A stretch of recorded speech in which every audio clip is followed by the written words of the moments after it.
Hello friends, Tom Downey here for NFL Daily, presented by BetDSI. The NFL Combine is over. All the drills have been done, the meetings have been finished up.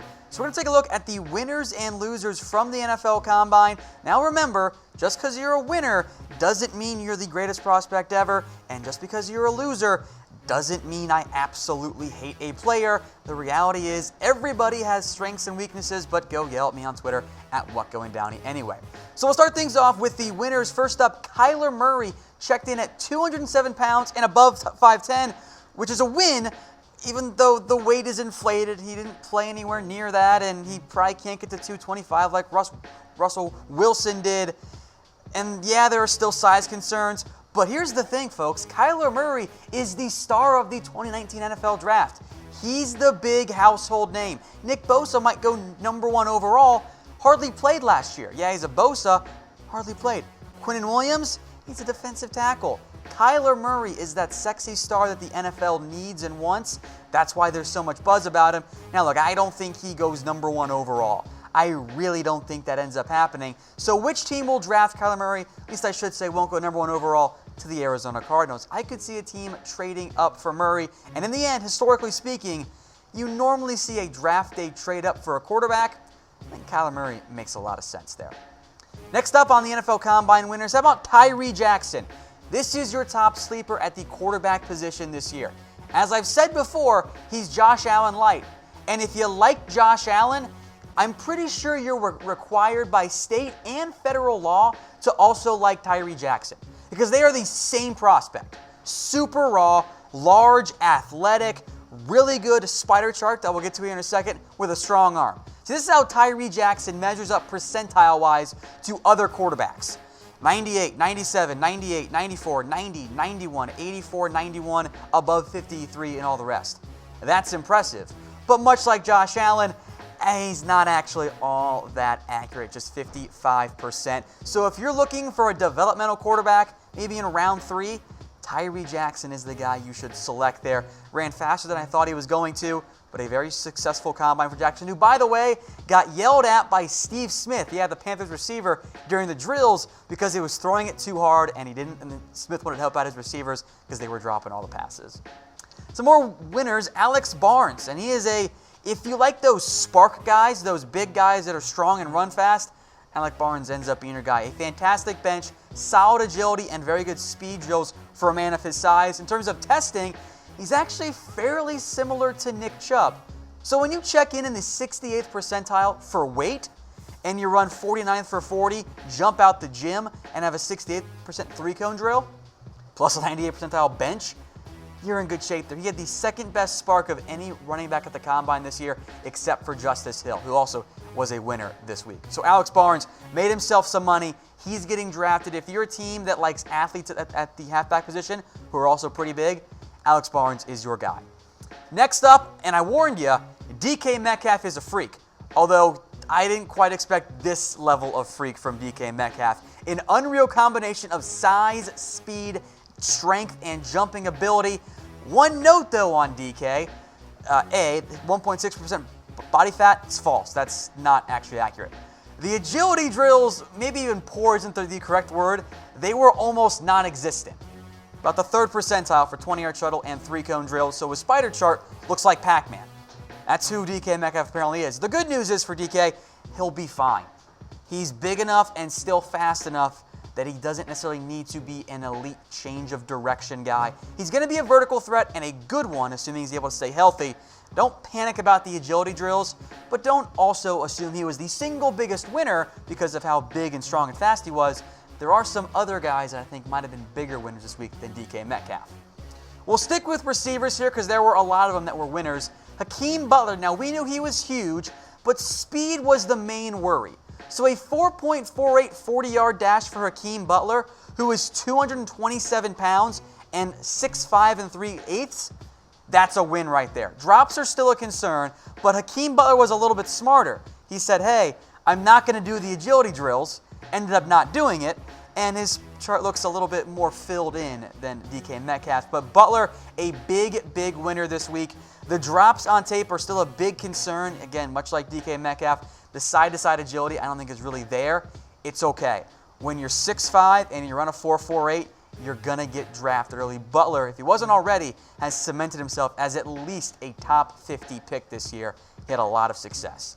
Speaking of success, that's what I had this week on BetDSI, betting on the NFL Combine. If you guys didn't get in, do it while you still can with other stuff coming up. NBA, March Madness, and of course the NFL Draft too. Chatsports.com/bet. Use that promo code LIVE120 for a 120% deposit bonus. Maybe the actual biggest winner among wide receivers is Miles Boykin of Notre Dame. And it was overshadowed by DK Metcalf, but Miles Boykin checked in at the 75th or better percentile in all of the drills. And that includes the 3-cone and the 6-yard shuttle, except for bench press. This is like the ideal spider chart. I mean, what more could you possibly want out of a wide receiver except for, maybe some more production at Notre Dame? His numbers were absolutely fantastic. 6.77 on the 3-cone drill. Was one of the best among receivers, one of the best overall this year among prospects. Miles Boykin had himself a fantastic showing. Only really one legit year of production, but he earned himself a lot of money this weekend. Now, some other receivers that fared well. A.J. Brown, wanted to mention him. He also stepped up. Paris Campbell, Andy Isabella, both ran super fast, tied for the first fastest, or just the fastest, 40-yard dash among receivers. I told you guys about Andy Isabella. Emmanuel Hall did great, although there is now a report that he has an injury to deal with as well. And N'Keal Harry was just fast enough, beat out guys like Kelvin Harmon, so he checked off that box. Now, about the Combine overall. Is it overrated? Type Y for yes, type N for no. Let me know in the comments section. It's not the only data point. It is a critical one for NFL teams, but as long as you don't act like only the fast guys are going to do well, then it's not overrated. But at times, maybe it's a bit overhyped and not so much overrated. To tight ends, how about Noah Fant? And again, the guy we mentioned before, he indeed is a freak athlete. By the way, he tested more like a wide receiver than did a normal tight end. Both Noah Fant and TJ Hawkinson are going to go in round 1. Hawkinson, by the way, also a winner this week, was very impressive there. But Noah Fant, when you are in the 90th percentile for your speed drills, that's normally a good sign there for wide receivers. And yeah, the weight's not that big. He's only 249. He's fine. And he's a better blocker, by the way, than many give him credit for. He's going to be a first-round pick. This isn't a huge surprise because we all had super high expectations for Noah Fant, but he's still a winner because he ended up confirming that one. Now, I'll briefly mention some offensive linemen here. These guys tested very well. Garrett Bradbury, Andre Dillard, Chris Lindstrom, Eric McCoy. But I know, everyone, we don't need to dive into offensive linemen all that in depth, but these guys had a very strong showing, of course, alongside several others. These weren't the only winners out there. A big-time winner, and you guys all knew this one was coming, Montez Sweat set a record with a 4.41 40-yard dash. That's the best for a defensive lineman. He measured also really well in testing across the board for the most part. Entering the Combine, I had him more of a top 20 player. I take it back. I was wrong. That is no longer the case. Yeah, you could maybe be worried about a Jordan Willis comparison because Willis also tested well but wasn't the most flexible guy on tape. But this production, in terms of the testing, cannot be overlooked. Yes, he's not the heaviest guy, 33 in the weight. Super long arms, great speed, great agility. I mean, what more do you want? Now, he can still, needs to be coached a bit to make some of that speed into power, which he should be fantastic at some point in his NFL career. But I will not be surprised anymore if Montez Sweat goes top 5. There had been some top 10 talk about Sweat after the Senior Bowl, which I wasn't as impressed as others were. But now I'm convinced. No more doubting Montez Sweat. He is at minimum going top 10. I don't see any way at worst case that the Lions let Montez Sweat get away from them at number 8. He could go as high as maybe the top 3, but we'll see what happens in the end. Another edge player, Brian Burns. Now, some of you guys did not like it when I mocked Brian Burns as high as number 4 to the Oakland Raiders. The fear was, he's too skinny. Well, now he's 249, which is still light for sure, 10th percentile, but he didn't lose any of his speed. 97th in the 40-yard dash, 82nd in the 3-cone drill. He is a freak athlete, and while other guys like Ja'Kai Polite had a rough showing, Cleveland Farrell got scared and chose not to run, which I think he would not have tested very well if he had. this is a really good showing for Brian Burns. Brian Burns and Montez Sweat, part of the Ja'Kai Polite and Cleveland Ferrell and maybe some other guys in that grouping there. These are the two that set themselves apart. He will be drafted early in round 1. The weight concerns are a little bit away now because he still maintained his speed. That's a very impressive showing for Brian Burns.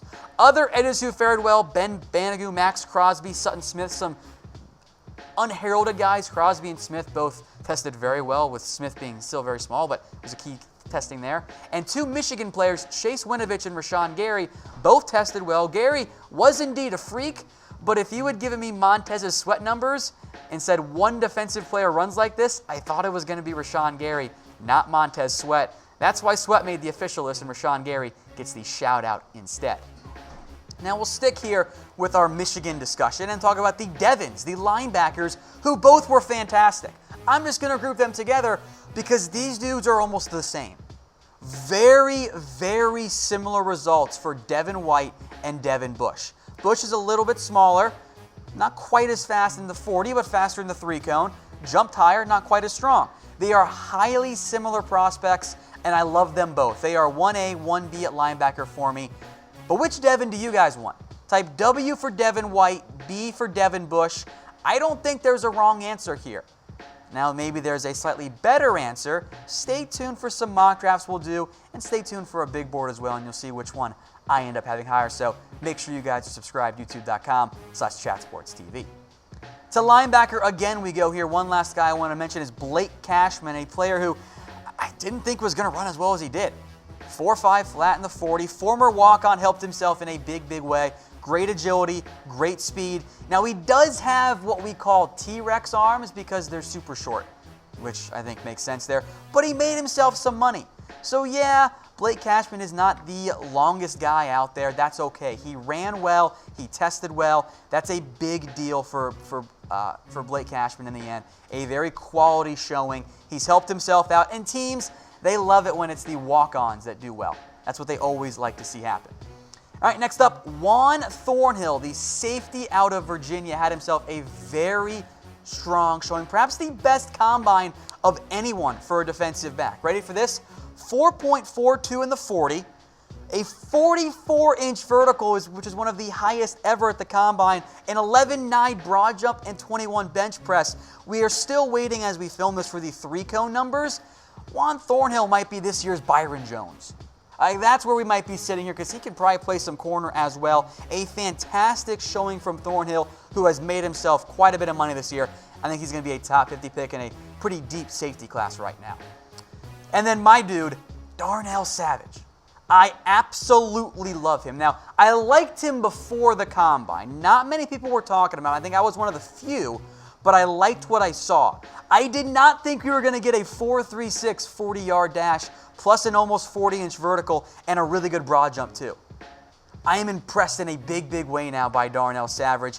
As you guys know, I cover the Dallas Cowboys here. I am the host of the Cowboys Report. This is who I want at 58, assuming they don't sign Earl Thomas. I'm all in on Darnell Savage.